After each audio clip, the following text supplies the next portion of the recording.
And now, the Hall of Fantasy.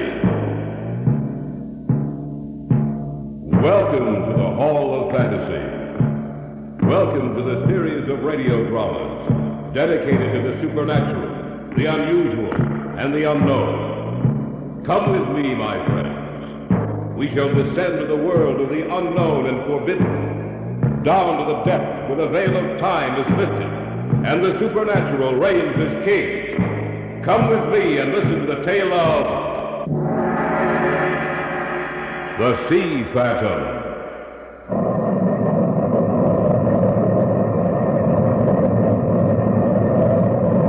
There was a terrible storm on this coast. The ship was heading for safer waters when through the storm they heard a woman calling for help. The captain ordered his men to rescue her. The ship heeled around and started towards her.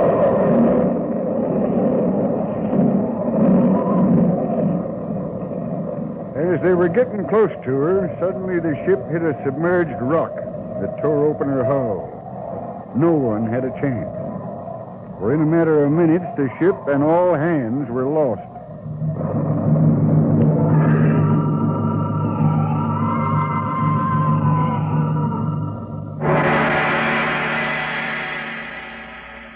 In just a moment, the Hall of Fantasy will present The Sea Phantom. And now for our story, an original tale of fantasy by Richard Thorne entitled The Sea Phantom.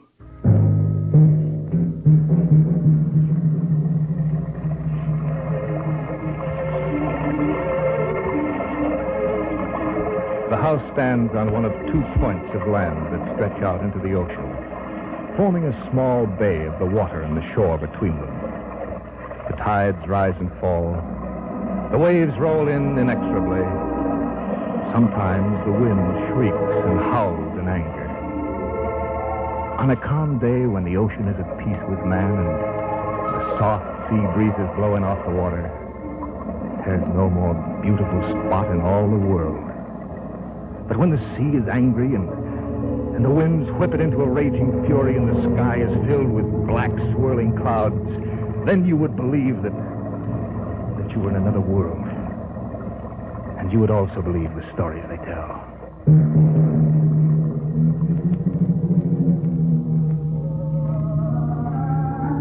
Don Fleming was an artist, and I, a writer. And through the years, we'd become good friends. Oftentimes, we would take trips together around the country, to Europe or South America. He to paint, I to write.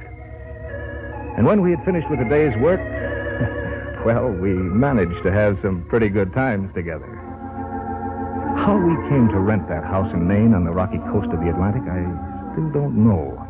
But we did, and it was there the story I tell you begins.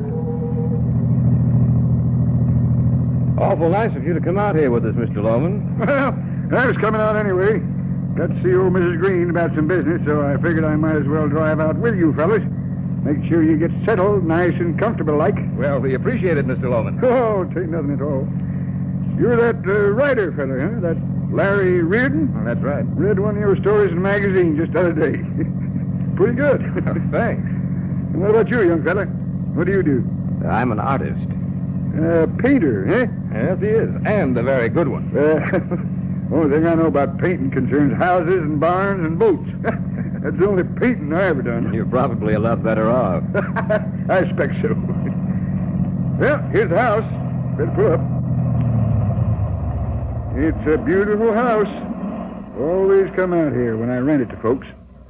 Yeah. Here's the key. Thanks.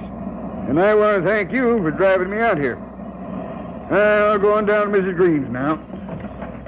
Drop in now and then, see how you're getting along. Thanks, Mr. Loman. And, in case you see anything down in that bay, don't you worry none. It won't hurt you, as long as you leave it alone.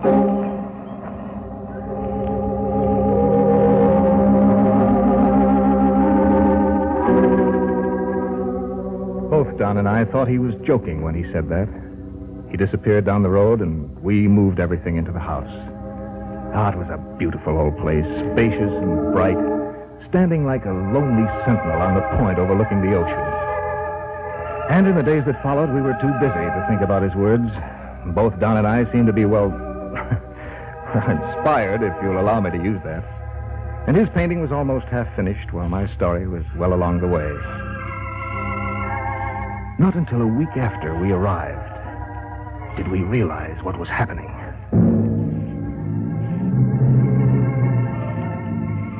It was late in the evening. We stood outside the house, looking down at the ocean. Larry? What? Something's happening. No? How do you mean? To my painting. I don't know how to explain it. I'm not painting it. It seems like someone or something is moving my hand. I make no conscious effort when I stand before that easel. Brush seems to be alive. That's what's been happening to me with my story. You know, usually I have to think and plot ahead for hours before I can write a word. But it's been different with this story. Don, it's writing itself. What's it about? Oh, about a phantom ship that sails forever. You haven't seen my canvas, have you? Well, why? Because that's what I'm painting. The phantom ship. Strange coincidence, isn't it? Yes. Listen. I heard it. There's a woman's voice crying for help. It came from somewhere down in that bay. There's nothing down there, Larry. I know. Hello? Anybody home? Who's that? Over there. It's Mr. Lohman. Oh. Oh, and look, there's a woman with him. I thought I'd drop in and say hello. How you getting along? Fine, Mr. Lohman. This here is Mrs. Green. These are those two I was telling you about, Maud. Mr. Reardon and Mr. Fleming. I'm pleased to meet you. How do you do? How you getting along? Oh, pretty well. Say, by the way, when you were coming up here, did you hear anyone calling from down in that bay? No, not a thing. It was a woman's voice. You didn't call, did you, Mrs. Green? No. Now, then we probably were mistaken. No, you weren't. You heard something, all right. You know who it was? Yep. It was the girl. What girl? The girl on the ship. But there's no ship down there. Yes, but there will be. What do you mean, Lohman? You tell him, Maud. All right, Simon. Well, it was almost 100 years ago, Mr. Fleming. There was a terrible storm on this coast. The ship, the Sea Mist, was forced into this bay. They were heading for shore when through the storm they heard a woman calling for help. The captain ordered his men to rescue her. They heeled around and started toward her. Then the ship hit a submerged rock that tore a gaping hole in her hull. Well, the Sea Mist went down in a matter of minutes, and all hands were lost. But how could anyone... It's true, believe me. Folks saw it on the shore. Saw the girl appear and the ship go down. No one knew where she came from. But who was she? Well, people said she was the captain's dead wife, the woman he murdered 20 years before, and that she'd vowed vengeance on all men. That's why I told you if you saw anything down that bay to pay no attention to it. Oh, we haven't seen anything. We only heard her voice. And you'll see the ship. Don't you worry about that. The waves seem to be rolling in much stronger than they were before. There it is again. Yep. That's her, all right. I can't see any... Wait a minute. Down there, Larry, see? A sailing ship under full canvas. The girl. She must be in trouble. Why don't we go down? Right, there's a rowboat down there. I wouldn't if I were you. I'm going to see what's down there. I'm telling you, don't go. Come on, Don. Right. Don't go, I tell you. Only thing you're gonna find out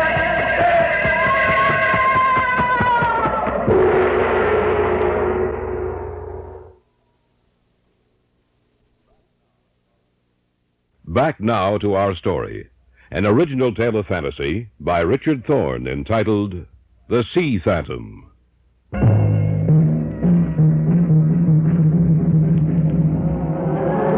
Don and I went down the trail as fast as we could. even though it was steep and treacherous. As we neared the water, the spray from the breaking waves filled the air, and falling down on the rocks made them slippery and wet.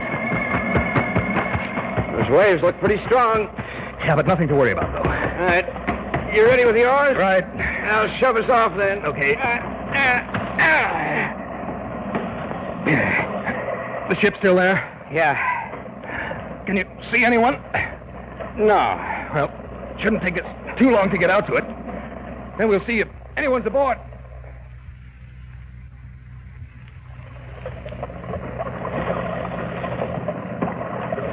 Seems to be quieting down. Yeah. Can you make out her name? Let me see. It says sea mist. That's the one they told us about. Yes, I know. Hey, watch it. We're getting close. Well, we're here. I'll beach these oars. Think I should try hailing her? Yeah, might as well. All right. Hello, sea mist. There's no answer. Yeah, maybe they didn't hear you. Look, we pulled up right alongside this rope ladder. We might as well board her. Yeah, I suppose so. You know, Loman's crazy with that story of his about this being a phantom ship. Well, it's the most solidly built ghost ship I've ever seen. Say, you sure you tied our boat securely? Yeah, don't worry about it. Okay. Up and over. Yeah. Want a hand, Don? No, I can make it, Larry. Anybody on board? Wonder why. No one answers. I don't know. There has to be someone aboard the ship. She couldn't have sailed into this bay by herself. Of course not. And she's in such good condition. They must have built her recently. Probably for a celebration of some kind. Well, there's one thing, Larry. What? Why should I paint a ship exactly like this, even to the name? And I hadn't even seen her. And why should you write about one? I don't know. Look, you think we better take a look around? I'm not sure it would be a good idea. Well, we can't stand down here and... Don. Yeah? Look up at the sails. They're all unfurled. They're catching the wind. Where are you going? Take a look over the side. There's no wake. What? Don, the sails are full, but there's no wake. The ship's not moving. Now, how can a ship be under full sail? Where? Over there. On the captain's deck. A skeleton. Lashed to the wheel. Larry, that wasn't there when we first boarded this ship. It could have been. We might not have seen it. Maybe, maybe not, but I think we better get off this thing. That's not a bad idea. But you will join us when we come for you. Larry, Yes, I heard it too. there's something here with us. But I can't see anything. Nothing. Except that skeleton lashed to the wheel. You will join us. Let's get back to shore. All right, let's go. I hope our boat... Don't worry, it's there. I can see it. Maybe Loman was right, Sheriff. Maybe this is a phantom ship. We will come for you.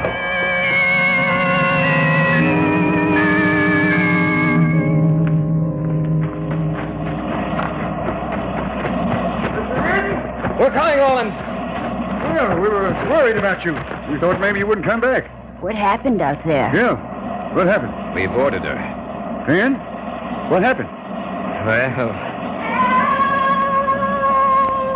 Listen. She's calling to you again. let's go into the house. Good idea. You shouldn't have gone out there. We know that now. Looks like it's gonna blow up a storm. Yes, clouding over very badly. We'll go into the front room. I'll have to be leaving soon, Simon. I'll take you back home, Ma. Don't worry. I'm just interested in finding out what happened. What did happen out there? Well, like Don said, we boarded the ship. What was its name? The sea mist. That's the one, all right. And then what happened? Well, we looked over part of the main deck, but couldn't find anyone on board. Did you go down inside? No. Good thing you didn't. You mightn't have come up. We didn't see anyone by the wheel when we first boarded her, Olson. But suddenly, when we turned around... We saw a skeleton lashed to the wheel. And then we heard a voice, a woman's, a whispering voice saying, "You will join us when we come for you."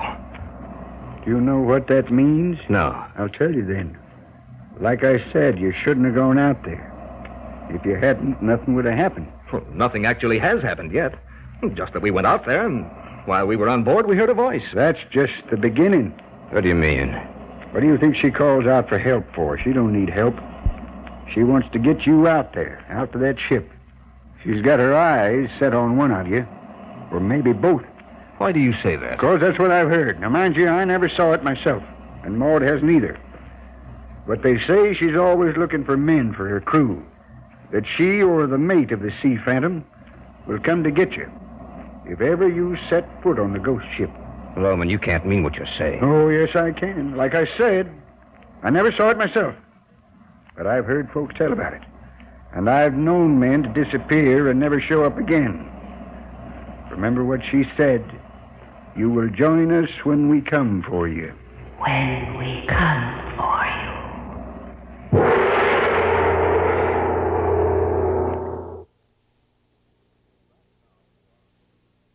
Back now to our story. An original tale of fantasy by Richard Thorne entitled The Sea Phantom.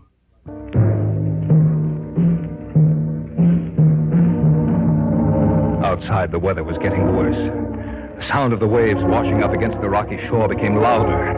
The wind became stronger. 4 of us were in the front room of the house Don and I had rented. Simon Loman had just said, And I've known men to disappear and never show up again. He's telling you the truth. What should we do? I wouldn't know what to suggest. "Well, we can leave." No, it won't do you no good. She'll catch you sooner or later. If I was you, I'd stay right here. She's going to take one of you, or maybe both. You'd better take me home, Simon. All right, Maud.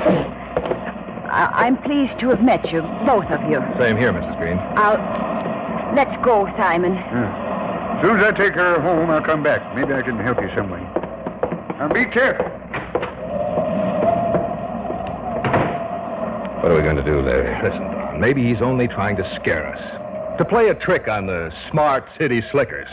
We've only got his story to go on. And the woman. Well, maybe she was in on it. Yeah, of course that's possible. Look, someone could have been on that ship when we went out there.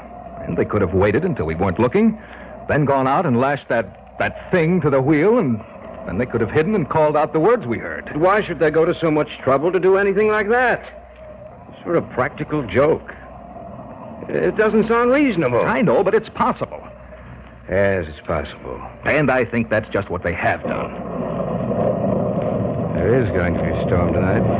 Yeah, bad one. I still can't believe that they'd go to all that trouble. Look, haven't we done the same thing on occasion? But we didn't go to such... Of course we did. Now, forget it. There's nothing to worry about. Nothing at all. I wouldn't be surprised if Loman didn't send someone else out here tonight to tell us that the woman was waiting for us. It's starting to rain. I wonder if Loman will be back tonight. Well, he said he would. I know. But I'm not so sure he will. Listen. Yes, I heard it. This is a joke. Why don't they stop it? Take it easy, Don. How can I take it easy? I've had all of this I can take. There it is again. Where are you going? I'm going to take a look out the window. You see anything? No, Wait a minute. What's the matter? There's someone coming towards the door. Well, it's probably Loman. No, I don't think so. He couldn't have taken Mrs. Green down to her house and returned in so short a time. Yeah, I didn't think of that. Who is it, Larry? Who is that man coming towards the house? I don't know. Unless they're carrying through that joke of theirs. Well, you're right. I hope it is. Larry? What? His clothes. What about them? They're not modern. He's wearing clothing worn by sailors almost 100 years ago. He's at the door. Okay, I'll let him in. Yes? I want to come in. Why? I've come for him. For whom? The man with the brush. What are you talking about? The crew was short one hand. That's why we put in here. Look, I've had just about enough of this. This thing has gone too far. You go back and tell Loman to stop his little joke, or I'll stop it for him. I came for the man with the brush. She said she wants him. Get out of here. But get out of here! I want to get away from here, Larry. We'll leave tomorrow. Tonight. All right, we'll leave tonight. Come on, let's start packing. No packing. We'll just leave. If we want anything here, we can come back when it's daylight. All right, He's back. I warned him. Here, let me in, quick. Loman, I want to talk to you. Sure, what about it? Look, this thing has gone far enough, this joke of yours. Huh? What joke? Trying to frighten us with that hullabaloo about a ghost ship and then sending him out here. Who? That sailor in the costume. Listen to me. I didn't send anyone here. Look, how stupid do you think we are? I don't know, but I didn't send anyone here. Then who was he? I don't know any more than you do. And that story you told us was true. Every word of it. I'm going to get out of here. Don! He's running the wrong way. Go toward the edge of the cliff. We gotta stop him. Don! Come back! I'm leaving now. You're running the wrong way. He can't hear us. We gotta stop him. Woman, there's someone else out there, too. Look out! Look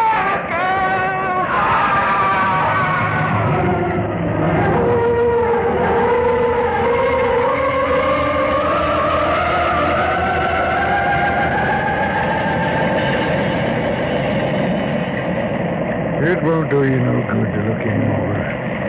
Yeah, but Loman, he fell over the cliff. He should be down here on the rocks. You won't find his body down here. You saw him fall, so did I. And she went over with him. That's right. We saw them both go over. But we're not going to find them down here. If we could only see out onto the bay now, you'd know what I mean. Why? She needed a man for her crew. She has him now. And the ship's gone and won't be back again. Till she needs someone else.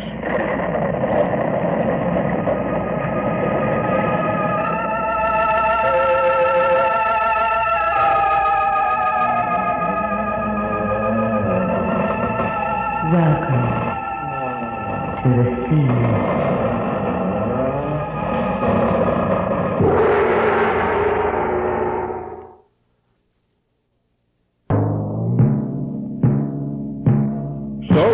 Tonight's tale of the unusual, the terrifying, the unknown. Join us again when next we journey down the corridors of the Hall of Fantasy to hear another strange tale of the supernatural.